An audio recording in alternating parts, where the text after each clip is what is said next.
بسم اللہ الرحمن الرحیم ایاک نعبد و ایاک نستعین۔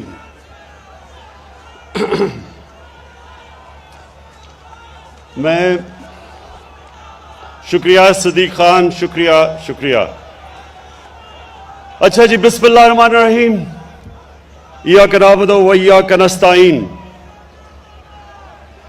ڈاکٹر یاسمین، تھوڑی خاموشی۔ ڈاکٹر یاسمین، آپ تو ڈاکٹر ہیں اور آپ کو پوری طرح علم ہے کہ ایک گھرانے میں، غریب گھرانے میں اگر ایک بیماری ہوتی ہے اور اس گھر کے اوپر کیا گزرتی ہے۔ مجھے اس چیز کا کبھی علم نہیں تھا جب تک میری والدہ کو کینسر نہیں ہوئی۔ تب تک اللہ نے کبھی مجھے نہ کچھ سامنا کروایا تھا بیماریوں کا، نہ میں نے کبھی اپنے گھر میں بیماری دیکھی تھی، تو مجھے کبھی اندازہ نہیں تھا کہ ایک گھر کے اوپر کس طرح کی بے بسی آتی ہے جب آپ کے گھر میں کوئی بیمار ہو، آپ کی بہن، بچے، ماں باپ، اور آپ ان کا علاج نہ کروا سکیں، کیونکہ اس وقت پاکستان میں کوئی کینسر ہاسپٹل نہیں تھا، اور مجھے پہلے تو اپنی والدہ کو ملک سے باہر لے جانا پڑا۔ پھر جب ان کی چوتھی سٹیج پہ کینسر چلی گئی تو مجھے پاکستان میں ان کو لے کے آیا، اور وہ جو دن تھے کہ جب ان کی وفات ہوئی اور اس سے پہلے جب وہ یہاں آئی، وہ جو 3 مہینے تھے، اس میں جو ہمارے گھر کے اوپر بے بسی آئی، اور جس طرح کا میرے گھر کے اوپر اللہ کا یہ عذاب تھا ایک قسم کا، کہ ہم کچھ کر بھی نہیں سکتے تھے، کوئی ہسپتال بھی نہیں تھا، اور پھر اپنی والدہ کو تکلیف میں دیکھا، تو تب میں نے یہ سوچا کہ ہمارے پاس تو وسائل بھی تھے، پھر بھی اتنی مشکلوں سے ہمیں گزرنا پڑا، تو ایک غریب گھرانے کے اوپر کیا گزرتی ہے۔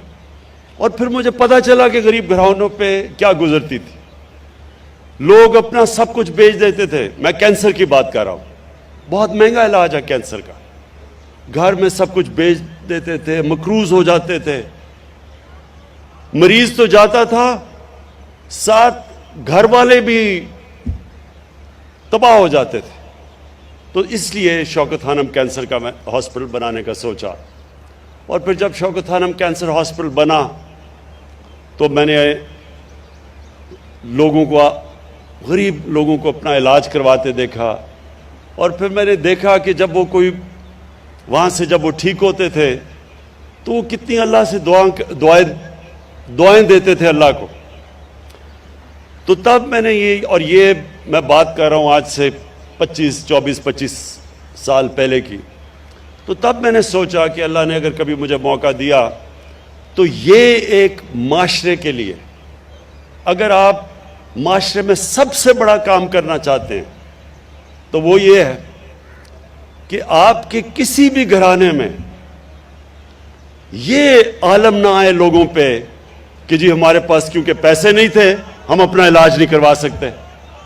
یہ سب سے زیادہ مشکل وقت کسی انسان کے اوپر گزرتا ہے، بچوں کے اوپر اپنے ماں باپ کو دیکھ کے، ماں باپ کو اپنے بچوں کو دیکھ کے۔ اور تب میں نے یہ سوچا تھا کہ اس ملک میں ایک ہی طریقہ ہے کہ ایک ہیلتھ انشورنس ہو، کہ کوئی بھی معاشرے میں غریب سے غریب آدمی بھی اس کو جب اس کے گھر میں کوئی مشکل آتی ہے، بیماری آتی ہے، تو یہ اس کو خوف نہ ہو کہ ہمارے پاس پیسے نہیں علاج کروانے کے لیے۔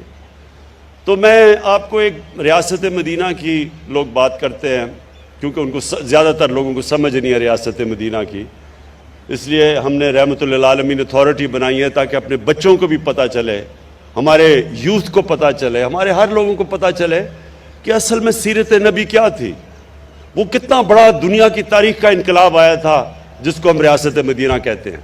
اس میں ایک پوائنٹ آپ کو سب کو سمجھنا ہے کہ جب نبی صلی اللہ علیہ وسلم نے ریاست مدینہ اس کی سربراہی سنبھالی تو مسلمان غریب ترین تھے. زیادہ تر تو لوگ ہجرت کر کے آئے تھے, کچھ بھی نہیں تھا ان کے پاس. لیکن اس کے باوجود کہ غربت کی انتہا تھی, انہوں نے تب فیصلہ کیا کہ ہم اس کو ایک فلاحی ریاست بنائیں گے. انہوں نے یہ فیصلہ کیا کہ ریاست ذمہ داری لے گی اپنے کمزور لوگوں کی.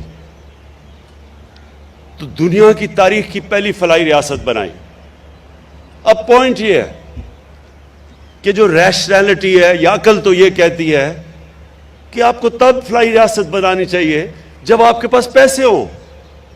ہاں جی, اسکینڈینیویا میں بڑے پیسے ہیں ان کے پاس تو ان کی بہترین فلاحی ریاست ہے, لیکن مدینہ کی ریاست میں تو پیسے نہیں تھے. تو اللہ ہمیں جب ہم اس کو اسٹڈی کرتے ہیں تو اللہ ہمیں کیا بتا رہا ہے کہ پہلے آپ ایک ریاست میں انسانیت لے کے آتے ہیں, پھر اس ریاست کے پاس پیسہ آتا ہے. جو ریاستیں انتظار کرتی ہیں, ہم تو کب سے انتظار کر رہے ہیں, 74 سال سے انتظار کر رہے تھے کہ پاکستان میں جب پیسہ آئے گا تو ہم اس کو فلاحی ریاست بنائیں گے. ہماری آبجیکٹو ریزولوشن وہ واضح کہتی ہے کہ پاکستان نے ایک اسلامی فلاحی ریاست بننا تھا, نہیں بنی, کیونکہ جو حکمران تھے وہ انتظار کر رہے تھے کہ جی پہلے پیسہ آئے گا, ہم امیر ہوں گے, پھر ریاست بنے گی, فلاحی ریاست بنے گی. لیکن مدینہ میں نبی صلی اللہ علیہ وسلم نے ثابت کیا کہ پہلے ایک انسانیت کا نظام آتا ہے, پھر اللہ خوشحالی لے کے آتا ہے. پہلے خوشحالی نہیں آتی اور پھر آپ اس کو فلاحی ریاست بنائیں. کیونکہ یہ میرا ایمان ہے کہ جب آپ اللہ کو خوش کرتے ہیں, اور اللہ خوش تب ہوتا ہے جب آپ اس کی مخلوق کی خدمت کرتے ہیں. اور سب سے زیادہ دعائیں لگتی ہیں آپ کو دکھی انسانیت کی. جب ایک انسان تکلیف میں ہوتا ہے, کیونکہ اللہ تو سب سے زیادہ پیار کرتا ہے اپنے انسانوں سے, تو اس کی دعائیں لگتی ہیں.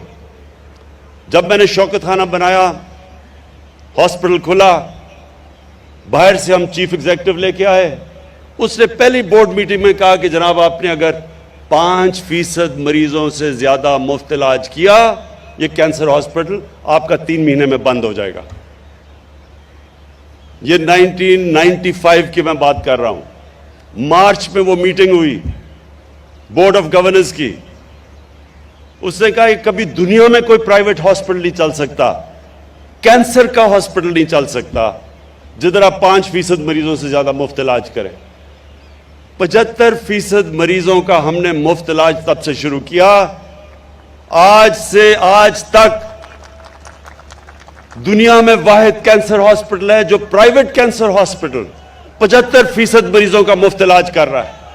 اور صرف وہیں علاج نہیں کیا, پشاور میں اتنا پیسہ ہے کہ دوسرا کینسر ہاسپٹل کھڑا کر دیا, اور تیسرا کراچی میں انشاءاللہ سب سے بڑا کینسر ہاسپٹل بننا شروع ہوا ہے. میں آپ کو یہ کھڑا مثال آپ کے سامنے ہوں. آج تک کوئی یہ نہیں بتا سکا کہ کیسے ایک پرائیویٹ کینسر ہاسپٹل 75% مریضوں کا مفت علاج کرتے ہوئے آج بھی چل رہا ہے. ہر سال پچھلے سال سے زیادہ پیسے آتے ہیں. 70 کروڑ میں جو ہاسپٹل بنا تھا, سالانہ خرچہ اس کا آج غریب مریضوں پہ 10 ارب روپیہ ہے. 10 ارب روپیہ سالانہ خرچہ ہے غریبوں کا علاج کرتے ہوئے. 70 کروڑ میں ہاسپٹل بنا تھا. اس کی کیا لاجک ہے؟ آپ یہ کیسے ایکسپلین کریں گے؟ سوائے اس کے یہ عقل سے نہیں آپ کرتے, یہ دل سے کرتے ہیں, اور اللہ کی برکت آتی ہے اوپر. اسی طرح پاکستان پہ اللہ کی برکت آئے گی. جب کرونا آیا, میں آپ کو دوسری مثال دیتا ہوں. جب یہاں کرونا ہوا آپ کو پتہ نہیں یاد ہے یا نہیں، 3 مہینے مجھے اپوزیشن نے مسلسل برا بلا کہا کہ جناب یہ لاک ڈاؤن نہیں کر رہا. مجھے نریندر موڈی کی مثال دی کہ دیکھیں ہندوستان میں اس نے لاک ڈاؤن لگا دیا. کسی نے کہا جی اس کے اوپر FIR کاٹنی چاہیے جو بھی مرتا ہے کرونا سے. جو اپوزیشن نے، آپ کو پتہ نہیں یاد ہے نہیں، اسمبلی میں، اخباروں میں برا بھلا، میں نے کیوں نہیں لاک ڈاؤن پوری طرح لگایا؟ میں بار بار لوگوں سے ایک سوال پوچھوں کہ وہ دہاڑی دار کا کیا بنے گا جو دہاڑی کرتا ہے اور بچوں کو کھلاتا ہے؟ وہ جو ہفتے میں کام کر کے جو ویکلی ویج لیتا ہے وہ اس کا کیا بنے گا؟ ٹیکسی ڈرائیور کا کیا بنے گا؟ رکشے والے کا کیا بنے گا؟ چھابڑی والے کا کیا بنے گا؟ کوئی جواب نہیں دیتا تھا. کیونکہ ہماری بدقسمتی یہ ہے، جو ہمارے پیسے والے لوگ ہیں، جو ایلیٹ ہے، اس کو فکر ہی نہیں ہے عام آدمی کی. تو مجھے کہہ رہے ہیں کہ لاک ڈاؤن لگا دو، جواب نہیں دے رہے کہ وہ کیسے اپنا پیٹ پالے گا. چائنا نے جب ووہان پروونس کے اندر لاک ڈاؤن لگایا تھا تو ایک ایک گھر پہ انہوں نے کھانا پہنچایا تھا. تو میں ان سے پوچھتا تھا کہ کیا ہم گھروں میں کھانا پہنچائیں گے ان لوگوں کے؟ کیا وہ جو کچی آبادیاں جدھر 8-8 لوگ ایک کمرے میں ہیں ان کا کیا بنے گا؟ کوئی جواب نہیں دیتا تھا. لیکن لاک ڈاؤن لگا دو. آج پاکستان کی دنیا میں مثال دی جاتی ہے. دنیا آج مانتی ہے کہ ایک ملک، اپنی ہم بات نہیں کر رہے، یہ اکانومسٹ میگزین آج 172 ملکوں میں کہہ رہی ہے کہ جو ملک سب سے بہتر کرونا میں نکلا، اپنی عوام کو بھی بچایا کرونا سے اور اپنی معیشت کو بھی بچایا، وہ پاکستان نمبر 1 پہ ہے. ساتھ والے ملک میں دیکھیں کتنے لوگ مرے. ہندوستان میں، ہمارے ایران ہمسایہ ملک، ادھر کتنے لوگ مرے، ان کی معیشت کو کیا نقصان ہوا. اور اپنے ملک کو دیکھیں، اللہ کی برکت آئی یہاں، کیونکہ ہم نے میرا یہ ایمان ہے کہ ہم نے اپنے کمزور طبقے کو بچایا. ہمیں فکر کی کہ ان بیچاروں کا کیا ہوگا. اللہ ان کی آواز سنتا ہے. اور انشاءاللہ یہ جو آج ہیلتھ کارڈ لانچ کیا ہے، ڈاکٹر یاسمین، میں آپ کو اور خاص طور پہ عثمان بزدار آپ کو اس لیے خراج تحسین پیش کرنا چاہتا ہوں کہ جب میں نے آپ کو کہا کہ سارے خاندانوں کو آپ ہیلتھ کارڈ دیں گے تو دونوں کو شروع میں بڑا جھٹکا پڑا. 440 ارب روپیہ 3 سالوں میں خرچ کرنا ہے انہوں نے. 440 ارب روپیہ کہ اس ملک کی تاریخ میں کبھی نہیں سوچا کسی نے. اور یہ عثمان بزدار کا، کیونکہ مجھے پتا ہے یہ اس علاقے سے آتا ہے جو سارے پنجاب میں سب سے زیادہ غربت وہاں ہے. یہ سمجھتا ہے کہ ان گھروں میں کیا گزرتی ہے جب ایک گھر میں بیماری آتی ہے. اور ڈاکٹر یاسمین، آپ نے تو خیر دیکھا ہوا ہے، تو میں آپ دونوں کو آج خراج تحسین پیش کرتا ہوں کہ 440 ارب روپیہ 3 سال میں ہیلتھ انشورنس پہ خرچ ہوگا. یہ کوئی تصور بھی نہیں کر سکتا تھا. لیکن یہ صرف ہیلتھ انشورنس نہیں ہے، یہ ایک ہیلتھ سسٹم ہے. اب پرائیویٹ سیکٹر آئے گا، ہاسپٹل بنائے گا. دیہات کے اندر، چھوٹے قصبوں میں جدھر ہاسپٹل نہیں، صرف گورنمنٹ ہاسپٹل ہے، وہ ڈاکٹرز نہیں جاتے. ڈاکٹرز اس لیے نہیں جاتے کیونکہ چھوٹے غریب علاقوں کے اندر ڈاکٹرز نہیں جاتے، وہاں خالی پڑے ہوتے ہیں basic health unit. District hospitals میں ڈاکٹرز نہیں. اب پرائیویٹ سیکٹر آئے گا کیونکہ سب کے پاس ہیلتھ کارڈ ہوگا. غریب سے غریب بھی اپنا جا کے علاج کروا سکے گا. انشاءاللہ آپ دیکھیں گے پاکستان میں ہسپتالوں کا جال پھیل جائے گا. ہر جگہ غریب سے غریب علاقوں کے اوپر پرائیویٹ سیکٹر جا کے ہاسپٹلز بنائے گا. تو مجھے اس سے سب سے زیادہ آج خوشی ہے کہ انشاءاللہ مارچ تک سارے پنجاب کے خاندانوں کو ہیلتھ کارڈ مل جائے گا. آخر میں بات کرنا چاہتا ہوں مہنگائی کا. انشاءاللہ ہم نے یہ جو اپنا احساس کارڈ، احساس ریشن کارڈ، ابھی آپ سب کے سامنے 50% آدھی آبادی پاکستان کی جن کی آمدنی 50,000 روپے سے کم ہے ان کو احساس کارڈ ملے گا. مہنگائی کے دور میں آٹا، گھی اور دالیں کریانہ سٹورز میں جا کے ان کو 30% اس پہ رعایت ملے گی جب تک کہ یہ مہنگائی کا انشاءاللہ سیزن ہی نکل جاتا. تو انشاءاللہ یہ جو ہمارا مشکل وقت ہے، ساری دنیا میں مہنگائی آئی ہوئی ہے، اس میں ہم پوری کوشش کر رہے ہیں کہ اپنے لوگوں کے لیے آسانیاں پیدا کریں. اپنے عوام کے لیے یہ بھی میں کہنا چاہتا ہوں کہ 62 لاکھ اسکالرشپس دے رہے ہیں ہم. 62 لاکھ اسکالرشپ 47 ارب روپے کی. پوری کوشش ہماری یہ ہے کہ غریب گھرانوں میں ڈیزرونگ سٹوڈنٹس کو ہم اسکالرشپس دیں اور اوپر آنے کا موقع دیں.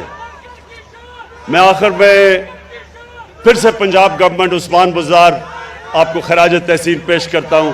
یہ ایک لینڈ مارک ہے، یہ ڈیفائننگ مومنٹ ہے پاکستان میں ہماری فلاحی ریاست کی طرف جو ہمارا توجہ اور راستہ ہے. شکریہ.